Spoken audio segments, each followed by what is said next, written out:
গাড়ি এই খড়ি মানে খড়ি দিয়ে করেই আমাদের সংসার চলে।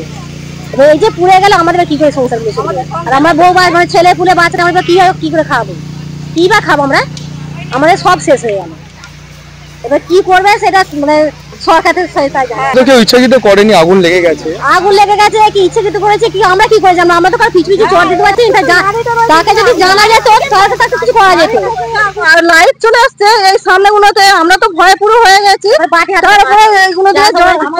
এখন এখানে খড়ি কেটে আমাদের সব খাওয়া, খড়ি যে বনটা পুড়ে গেল সব বোধহয় সব আমাদের ভাত তো চলে গেল। আমি দেখলাম এরকম দৃশ্যটা। কি বলছেন দিদি, আপনাদের কি করতে হবে এখন? কি হবে গাড়ি এই খড়ি মানে খড়ি দিয়ে করেই আমাদের সংসার চলে।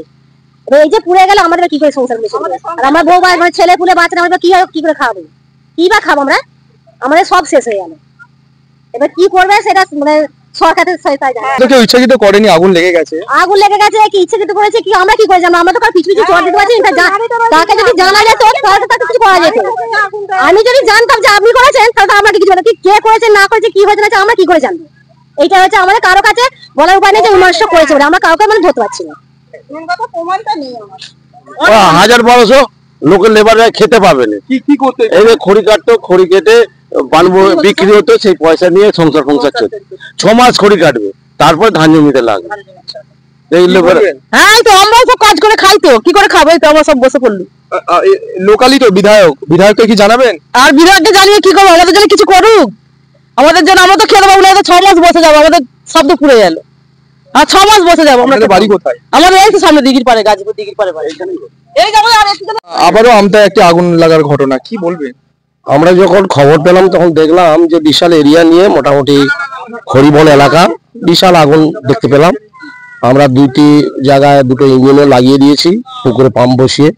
আপাতত আমরা চেষ্টা করছি যাতে দ্রুত আরো আমরা আগুনটা নিয়ন্ত্রণে আনতে পারি। এলাকাটা যেহেতু বিস্তীর্ণ এলাকা, একটু সময় লাগবে। অতএব আমরা আপ্রাণ চেষ্টা করছি যাতে তাড়াতাড়ি নিভে যায়, সেই চেষ্টা করছি আমরা উলিবেড়া দমকলের পক্ষ থেকে বলছি। লেগেছে সেটা কি কিছু না, সেটুকু আমরা বলতে পারবো না, সেটা তদন্ত সাপেক্ষ। আমরা কিছুতেই বলতে পারবো না কিভাবে লেগেছে। তবে আমরা যখন এলাম তখন দেখলাম চতুর্দিকেই আগুনটা ছড়িয়ে পড়েছে। পাশাপাশি অনেকের বাড়ি ঘরদের রয়েছে, যাতে না অ্যাটাক হয়। আমরা আপ্রাণ চেষ্টা করছি তাদের বাড়ি ঘরদের রক্ষা করার জন্য, এবং গ্রামবাসীরাও আশেপাশে যারা রয়েছেন লোকাল জনগণ, তারাও পর্যন্ত আমাদের সঙ্গে যথেষ্ট হাত লাগিয়ে আমাদের সঙ্গে সহযোগিতা করছেন। এটুকু আমাদের ফায়ার ব্রিগেডের পক্ষ থেকে ওনাদের ধন্যবাদ জানাই। এবং আমরাও চেষ্টা করছি, আমাদের দমকল কর্মী যতজন রয়েছেন আমরা সমস্ত প্রত্যেকটা গ্রুপ বাই গ্রুপ করে নিয়ে আমরা বিভিন্ন জায়গায় আগুন নেভানোর সিস্টেমে আমরা কাজ করছি। এখন দেখা গেছে কিছুদিন আগে আমতা নতুন রাস্তা মোড় এবং আমতার উদং আমতা বাগনান রাস্তায় এবং আবারও ফের আমতাতেই, এইটা নিয়ে আপনি কি বলবেন? আমতাতেই বারবার এখন শুনুন, আগুন লাগার পরিস্থিতিটা আমরা তো কিছু বলতে পারবো না, কেননা এগুলো তদন্ত সাপেক্ষ কিভাবে লাগছে। কেননা বিশেষ করে এখন গ্রীষ্মের মৌসুম এসে গেছে, বিভিন্ন জায়গায় যেহেতু বিভিন্ন এই যে খড়ি বন্টন গুলো এগুলো সমস্ত। আপনারা দেখছেন আমতা টিভি। আবারও আমতায় আগুন, ভয়াবহ আগুন।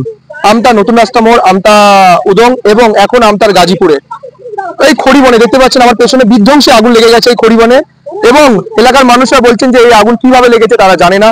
কিছু মানুষের এই খড়িবন নিয়েই কিন্তু তাদের পেটের ভাত চলতো, তাদের জীবিকা নির্বাহ হতো। কিভাবে আগুন লাগলো তারা বলতে পারছে না। ঘটনাস্থলে কিন্তু 2টি দমকলের ইঞ্জিন আসে এবং তারা আগুন যথেষ্ট নিয়ন্ত্রণ করার চেষ্টা করে। সেই ভিডিও আমরা এখন আমতা টিভির পর্দায় তুলে ধরবো। সঙ্গে থাকবেন, দেখতে থাকবেন।